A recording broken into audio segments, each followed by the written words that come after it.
Okay. Para sa iyo na nagbahagi nitong mga sulatin, heto na tayo. Tatalakayin natin ang isang tanong na siguro libu-libong taon ng pinag-iisipan ng mga teologo, di ba? Oo, at mga pilosopo rin. Isang napakabigat na tanong. Eksakto. Paano mo mapapatunayan na ang isang sabihin na nating all-powerful na Diyos ay tunay na makatarungan? Hindi lang yung basta makapangyarihan, pero patas, consistent, At hindi nagbabago. Yun ang susi. yun ya. At ang mga source na hawak natin, parang naglalatag sila ng isang napakadetalyang sagot. So, ang mission natin ngayon ay himayin ito. Sige, At babalaan na kita ha, ang sentro ng argumentong ito ay isang sakripisyo na parang ang laki. Halos hindi mo kayang isipin. Sige, simulan na nating kalasin to. tama. Kasi itong mga dokumento, hindi lang ito opinyon eh. Naglalatag sila ng isang buong sistema. Tinatawag pa nga nilang dekreto raw ng Diyos. Isang dekreto. Oo. Ang premise, bale, ay bawat hakbang sa kasaysayan, mula paglikha hanggang sa huling paghuhukom, ay isang maingat na kalkuladong hakbang. Okay, kalkuladong hakbang. So anong iisang layunin ng lahat ng ito? Ang iisang layunin, upang ipakita at patunayan sa bawat nilalang, tao man yang, anghel, o kung ano pa, ang tunay na kalikasan ng banal na katarungan, sa paraang wala ng duda. Okay, wala nang duda. Sige, magsimula tayo sa pinaka-major na kalkulasyon sa lahat, yung sukdulang sakripisyo. Dito pa lang ang bigat na agad.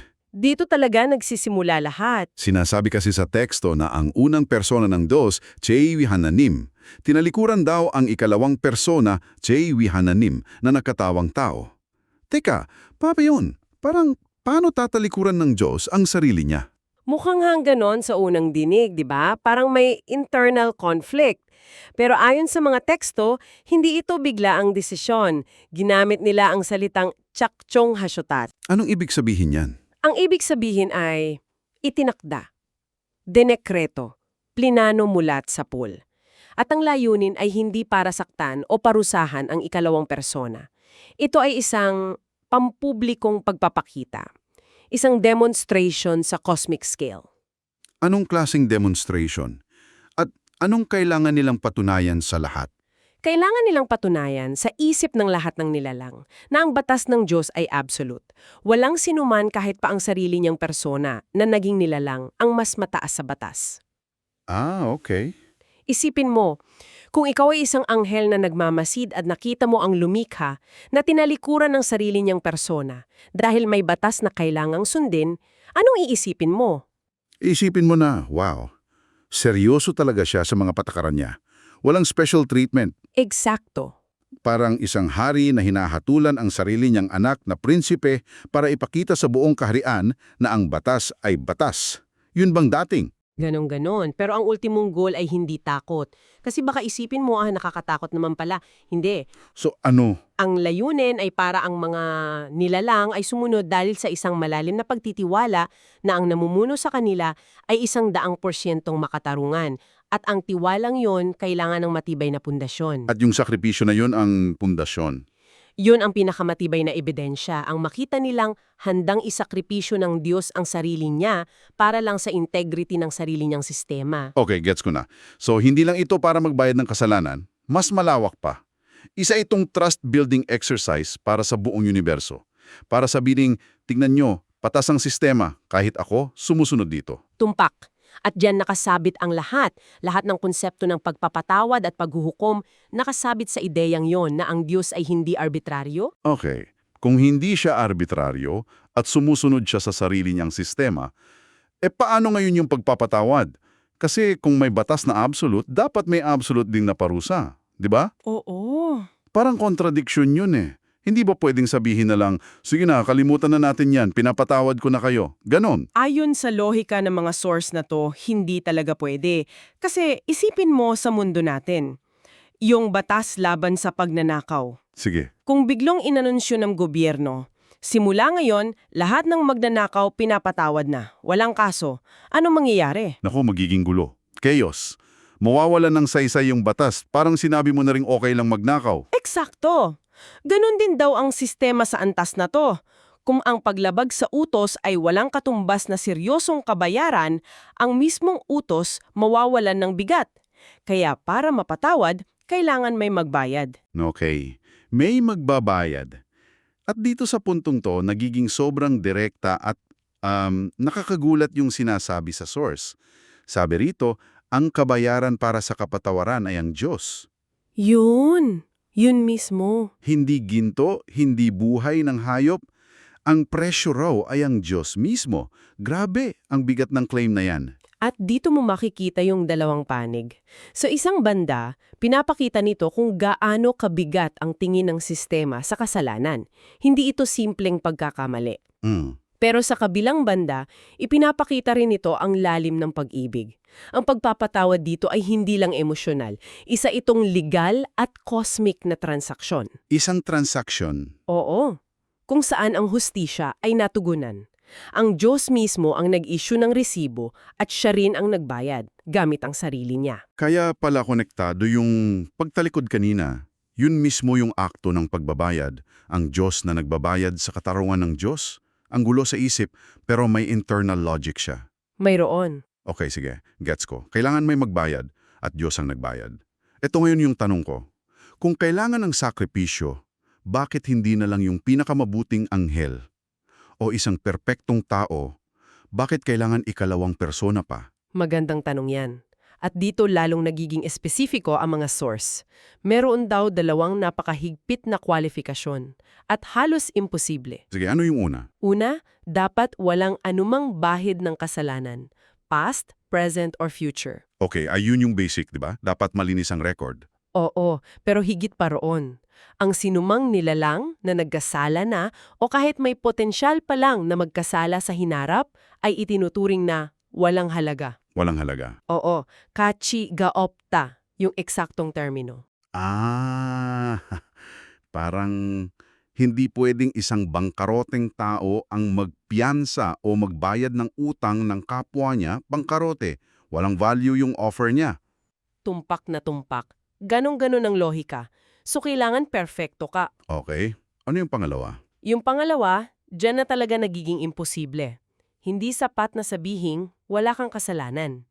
Kailangan mo itong patunayan. Patunayan. Paano? Maglalabas ka ng certificate? Sinasabi ng teksto na ang standard of proof ay ito. Kailangan mong magkatawang tao sa isang isinumpang katawan, choju baden yukche. Isinumpang katawan. Ang bigat nun.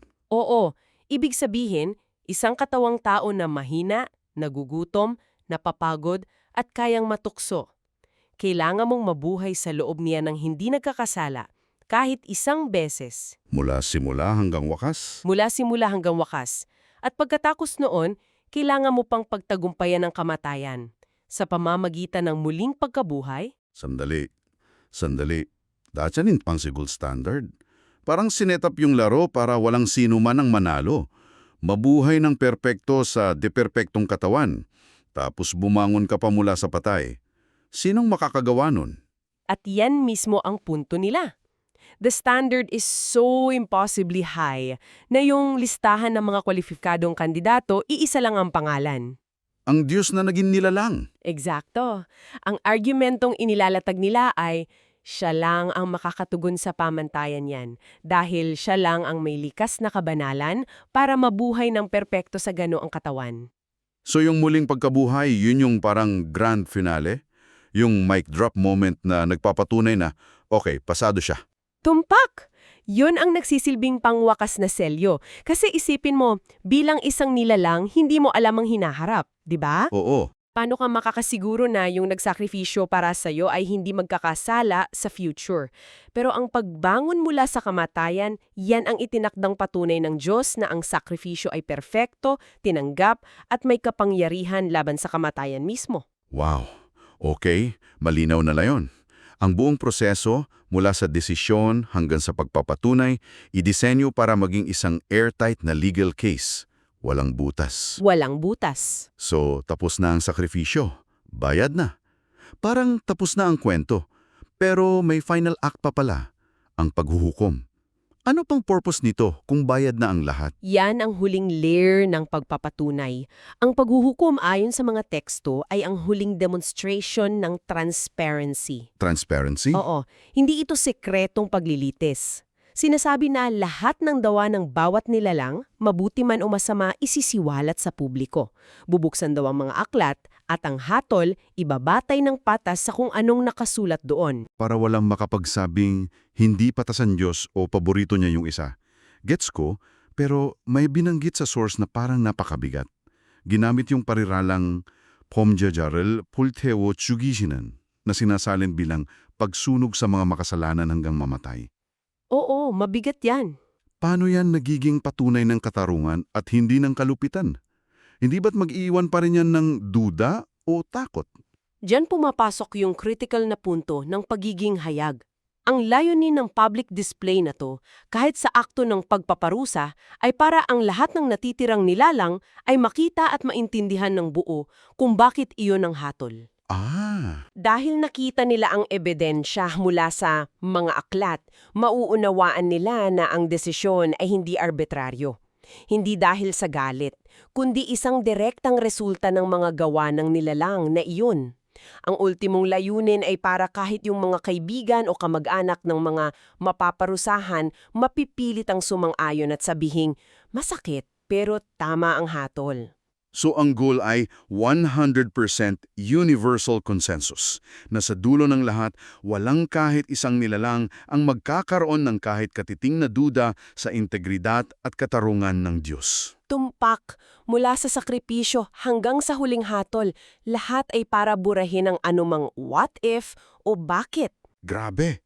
Isang universo na naninirahan sa ilalim ng isang gobyerno na ganap nilang pinagkakatiwalaan dahil nakita nila ang ebidensya. Eksakto. Yun ang kulminasyon. Sige. Bilang paglalagom sa lahat ng ideyang ito na ibinahagi mo sa amin, ang katarungan ng Diyos, ayon dito, ay pinatunayan sa isang napakadramatiko at masalimuot na paraan. Oo, napakasistematiko. Nagsimula sa isang sakripisyo ng sarili, nagpatuloy sa isang sistema kung saan ang kapatawaran ay may katumbas na halaga, na tanging ang Diyos na naging tao ang kayang magbayad. At lahat ito ay magtatapos sa isang transparent na paghuhukom. Isang kumpretong sistema mula A to Z na idinisenyo para sa isang bagay. Tiwala. Isang napakasistematikong paliwanag talaga. At habang tinatalakay natin to, may isang bagay na nananatili sa isip ko. Itong mga sources, naglatag sila ng isang napaka-logical, halos legalistic na argumento kung bakit dapat pagkatiwala ang Diyos. Oo, bawat hakbang. Bawat hakbang ay maingat na idisenyo para ipakita ang kanyang pagiging patas. At nagiiwan ito ng isang tanong para sa iyong pagninilay. Ano yon? Kung ang patunay ng katarungan ay ganito kaganap, kung ang sakripisyo ay ganito kalaki, at kung ang sistema ay ganito kaperpekto para alisin lahat ng duda, ano ang ipinahihiwatig nito tungkol sa kalikasan ng malayang pagpili na ang isang nilalang ay maaaring tumingin sa lahat ng iyan at sa huli ay pipiliin pa ring tumanggi?